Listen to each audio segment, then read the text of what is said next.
So we are today going to be looking at some things for the new year to kind of get us, not only get us thinking, but to get us reoriented in our relationship with God and in our orientation toward this upcoming year. And so in a couple of weeks, we're going to start a new series. But for now, today, we're going to look at Isaiah 40. And what I'm hoping that we're going to do today is to recapture this idea of waiting, hope, and trust in God and what that looks like for us. And through that, to experience renewal in our lives, to experience renewal in our relationship with God, to experience renewal all around us. So let's start at chapter 1, Isaiah 40. I'm sorry, chapter 40. That would be a long day, wouldn't it, if we started chapter 1 to 40. We're going to start at chapter 40, verse 1. Comfort my people, says your God, and the glory of the Lord will be revealed, and all the people will see it together, for the mouth of the Lord has spoken. A voice says, cry out. And I missed a part of that, and so I'm going to continue saying, and I said, what shall I cry? And so a voice says, cry out, and Isaiah the prophet says, what shall I cry?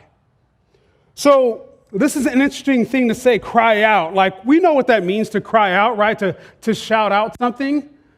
But in this context, and this definition of the word, when they're talking about crier, they're actually talking about someone who gives an announcement. A crier in this time, in this day, was somebody who took a word from an authority and brought it to the people. And so God is saying to Isaiah, right, I need you to announce something. I need you to bring a message to my people. The time of comfort has arrived.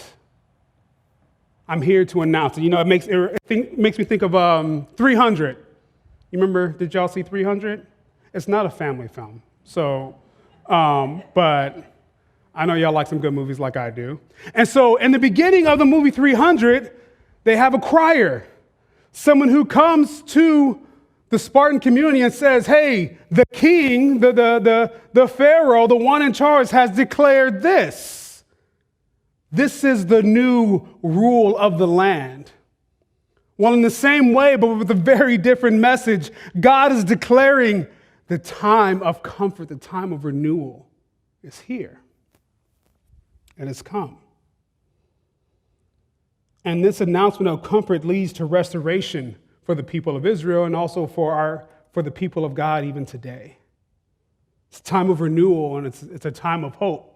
Now you might be asking, but this was a prophecy for a particular time and place, and it was specific to, we're talking about like Jesus and the coming salvation. And yes, it means all of that, but also it means more. It has a wider meaning. And so let me explain why. We're going to jump over to verse 12. And read a few verses here. Who has measured the waters in the hollow of his hand, or with the breadth of his hand marked off the heavens? Who has held the dust of the earth in a basket, or weighed the mountains on the scales and the hills in a balance? Who can fathom the spirit of the Lord, or instruct the Lord as his counselor? Whom did the Lord consult to enlighten him, and who taught him the right way? Who was it that taught him knowledge, or showed him the path of understanding? Now, these are what we call rhetorical questions, because the answer is no one, right? We have in this passage of this same chapter, right after what we just read, a recounting of creation, a reminding of the greatness of God as we see his nature. Look at what he's done. Who balances the hills? Look at the greatness of what he's created. And so the question is, why do we make this shift in these words, in this announcement, in this cry? Why do we make this shift to talk about creation? You see, because his nature, the nature of God, which created nature, cannot forget his creation, no matter how bad it gets and no matter how bad they get. He cannot forget his creation, nor his created ones. And so this promise of comfort, this promise of renewal is an eternal promise. It's a promise that comes back to us over and over again, just as we walk outside and we see the stars in the sky, we see the hills above. Because it is his nature, it is God's nature. to bring restoration. Now, we don't get to decide when that is, but we do get to hope for it. We don't have to worry about the future. Instead, we can hope for the future. So there's this song by this singer named Corinne Bailey Rae. Y'all ever heard of her? She's a British singer. She's more popular now. And in the opening part of the song, she said, 2 little birds sat at my window and they told me I don't need to worry about a thing. Now, listen. I don't know Corinne's story. I don't know if she's a Christian or not, but if that ain't the most biblical thing I ever heard in my life, the first time I heard those words, this imagery, when Jesus said, look at the birds of the air. They don't worry about what they eat. They don't have to strive. And your Father takes care of them. How much more is he going to take care of you? In this song that reminds us of the nature of God, we are reminded that we don't have to worry about a thing. And when we go outside and we hear those birds singing, can we not hear the Father singing to us that we don't have to worry about a thing?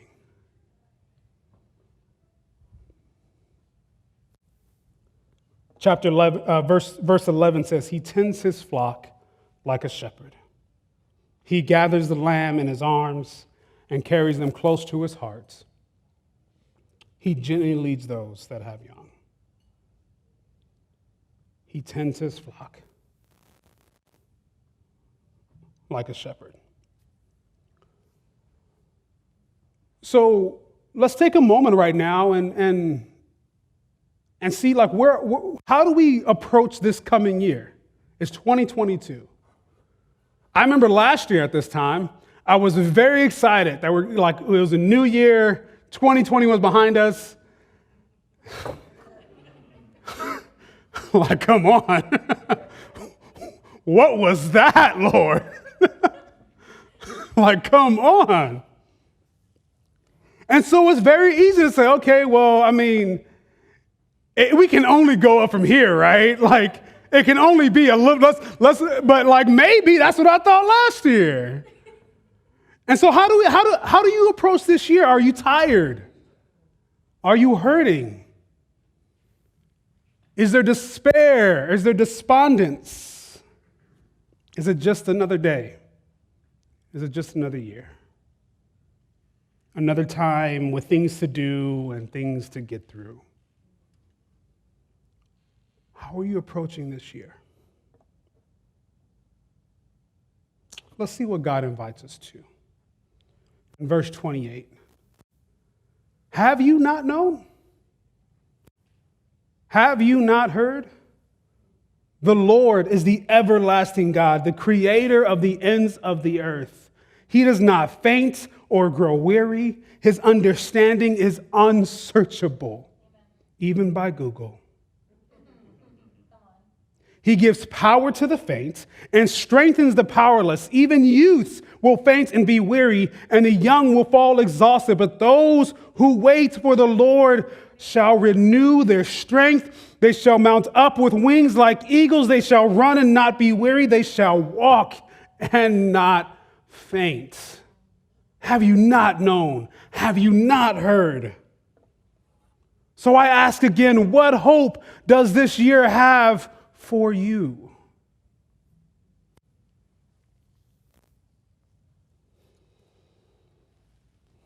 Now, this passage is, many of us, we've heard many times if we've been in the church, right? It never really gets old, but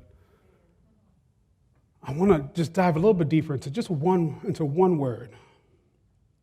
It says, those who wait. That's right, Abbas. Those who wait. Now, I read several different translations of this chapter, and this word is one of the most variable words in all the different translations. One translation says wait, one says hope, one says trust. So what's going on here? Well, this is one of those times where the English is just wholly unable to capture the depth of the Hebrew language. So, we have so many words here. The Hebrew word here for those who wait is kivah.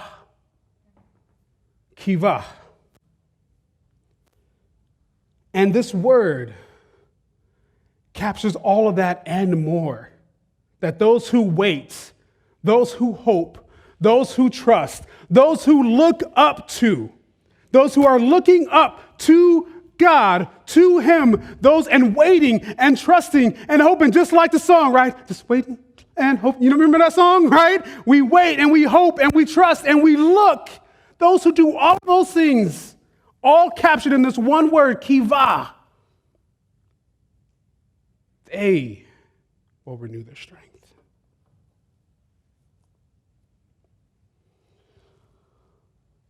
So then, how long we got to wait? Right? I mean, I think if we're honest, we sometimes ask that question. Let's look at Matthew 13. We're going to jump ahead a little bit and then jump backwards. Matthew 13, verse 30. He, Jesus, told them another parable. The kingdom of heaven is like a mustard seed, which a man took and planted in his field. Though it is the smallest of seeds, yet when it grows, it is the largest of garden plants. It becomes a tree, so that the birds come and perch in its branches. So here Jesus is describing what it looks like when we see the kingdom of God. That when this small thing is planted, just a little bit, we see an explosion of fruit. And you know, sometimes in the kingdom, we see this explosion instantly. And sometimes it's not so instant. The former national director of the Vineyard, Phil Stroud, I love the way he described it. He gave this message one day a few years ago that just always stuck with me. He talked about the slow kingdom coming. Because many of us have experienced the fast kingdom, those miraculous things that happen, those amazing times of whether it's conversion or these amazing times of healing or any kind of things like these fast moments of like where the kingdom just shut down and we saw God. But we often don't have language or space for the kingdom that comes, in our view, slowly. The kingdom is like a mustard seed. You know, we live in a microwave culture, right? Like, for real. We live in a microwave culture. Like, it's just what it is. We all suffer from it. I want what I want, and I want it now. And I don't think I'm the only one here, right? And yet, often the kingdom is like a crock pot. We got to sit and wait as He just stirs and simmers. I know when sometimes we're reheating some leftovers, Kim wants to like reheat in the oven, and that takes like 20 minutes. But like, I'm hungry now. And so then I microwave it and it's just never as good.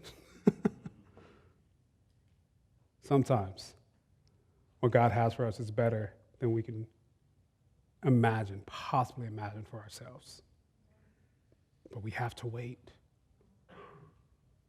God, and I know as a kid, I hated that word. My mom said all the time, just wait. Like, I don't want to wait. She'd be like, I'm like, when is this happening? She'd be like, soon. I'm like, what is that? And God says, wait. It seems, though, that if that's all there was, it would be hard. That if all we had to do was just wait, and it seemed like this endless waiting, we could do it, but that doesn't feel always like the thing I want to do. But what if the waiting wasn't just waiting? Let's look at verse 31 again. But those who wait for the Lord shall renew their strength. They shall mount up on the wings like eagles. They shall run and not be weary. They shall walk and not faint. So we have this word wait, the Hebrew kivah, which actually the root of that word, where it comes from, is kav, which means strength. The act of waiting is in and of itself strength, and that act of waiting renews our strength. And so just like that crock pot where things are simmering and we're waiting, there isn't nothing happening in the waiting. There is very much something happening. And wherever you are at, in the waiting, in the hoping, in the trust, our faith is in that God is doing something.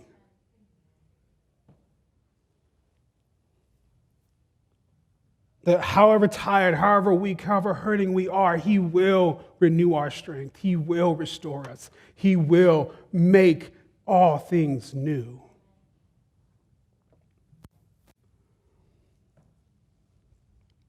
So, we have the Old Testament and New Testament, right? And so, in between that time, it's called the intertestamental era, this period, where we have no record of God speaking. You know how long that was? 435 years.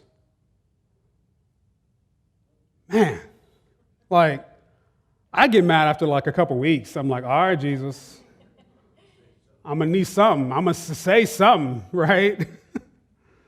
Be like that Christina song, say something, I'm giving up on you, right? 435 years. Our country ain't even been around that long, let alone waiting for the word of God.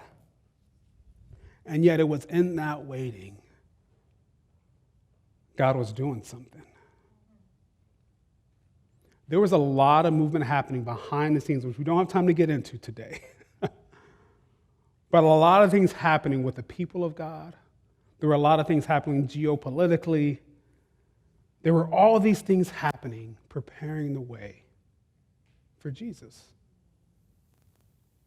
And so even in the silence, even in the waiting, we're being renewed. We're being strengthened. And so the question is, can we have faith for that?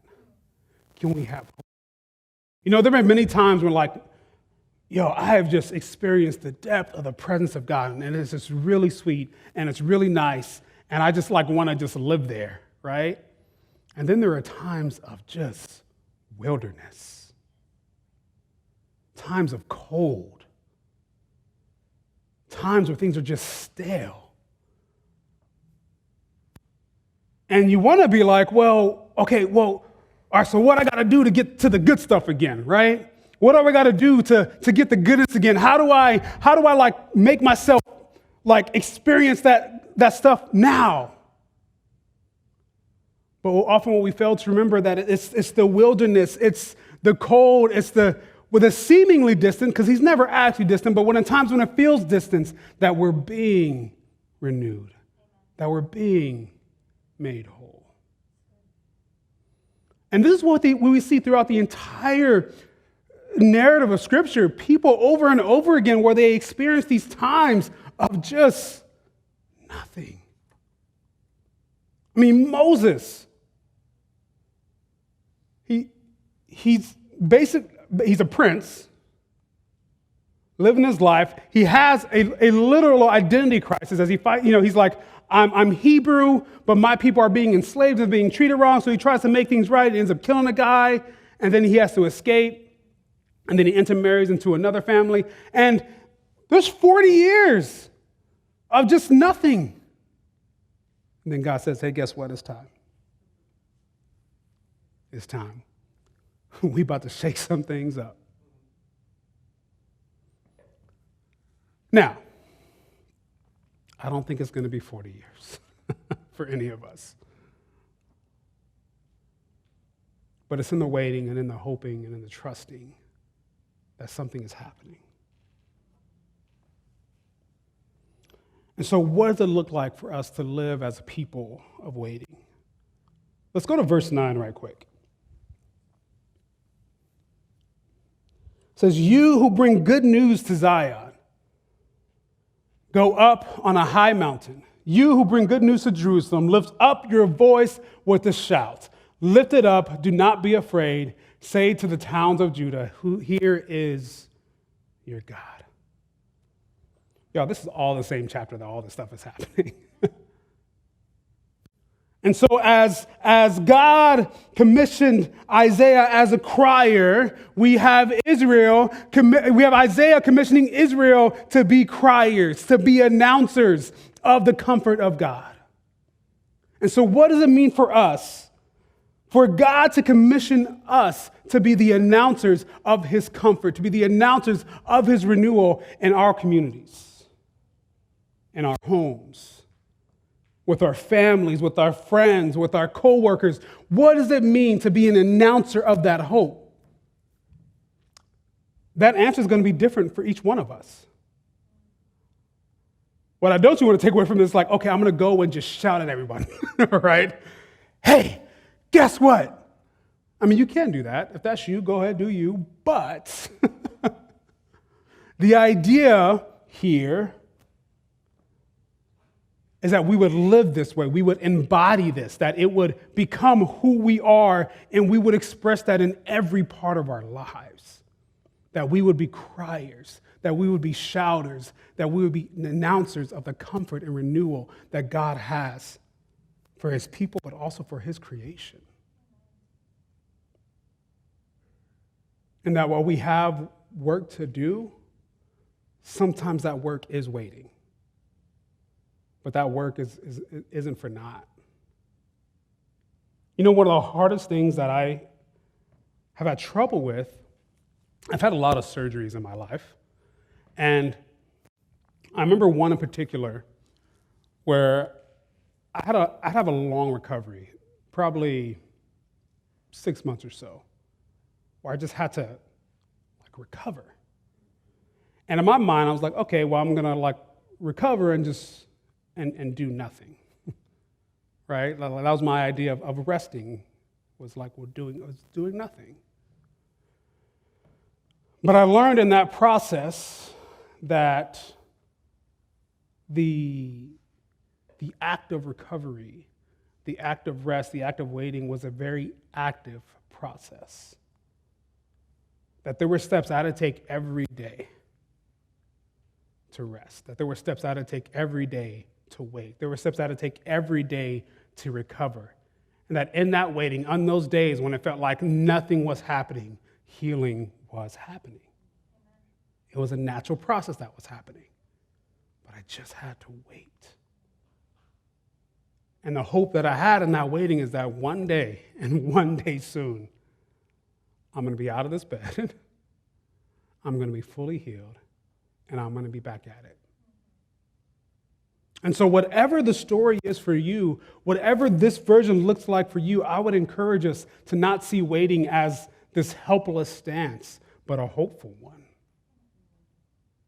And that we would wait with intention and not because we have nothing else to do. And that our trust would be lived out. So let's look at a couple practical tips for this week, and really it's just one. Okay, honestly, it's more homework, but it's okay. It's the beginning of the year. We can get back in the groove of things. I know, right? Yeah, Judy said it. We need something to do while we're waiting. So I want to encourage you to read Isaiah 40 this week, throughout this week. And I want you to reflect on these questions. And so this actually takes a lot of engagement. But as you read this chapter, what questions does it bring up for you as you think about this year?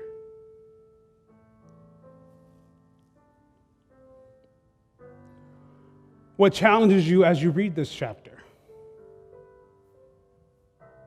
And then how is God leading you through this passage as you reflect on the upcoming year?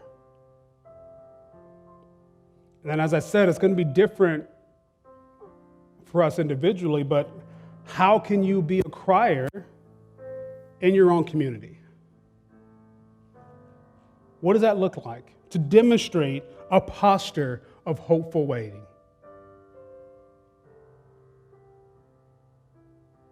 You know, last year, maybe around March or April,